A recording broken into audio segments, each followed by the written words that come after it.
ఎవరైనా సరే ఆడబిడ్డల పైన సోషల్ మీడియాలో క్యారెక్టర్ అసాసినేషన్ చేస్తే అదే చివరి రోజు అవుతుంది, గుర్తుపెట్టుకోమని హెచ్చరిస్తున్నా. ఇలాంటి కఠినమైన నిర్ణయాలు తీసుకుంటాం, ఆడబిడ్డలకు న్యాయం చేస్తాం. ఈ సంవత్సరం 1,00,000 మంది డాక్రా సంఘాల్ని పారిశ్రామికవేత్తలు చేయాలనే కార్యక్రమం పెట్టుకున్నాం. 22 మందికి ఎమ్మెల్యే సీట్లు ఇస్తే 20 మంది గెలిచారు.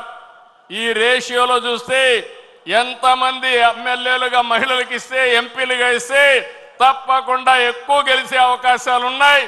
దీన్ని కూడా ప్రారంభిస్తామని చెప్పి కూడా నేను మీకు తెలియజేస్తున్నా.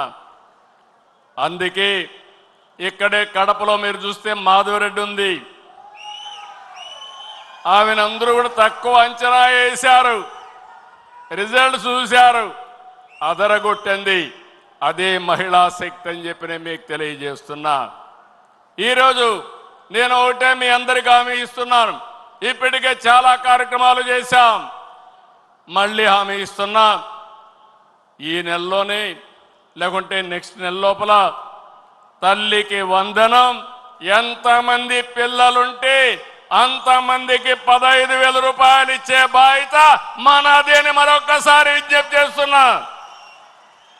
ఇంకొక పక్కన ఆగస్టు 15 నుంచి ఉచిత ప్రయాణం మా ఆడబిడ్డలకు కల్పించే బాధ్యత నాదని మేము అందరికీ విజ్ఞప్తి చేస్తున్నా.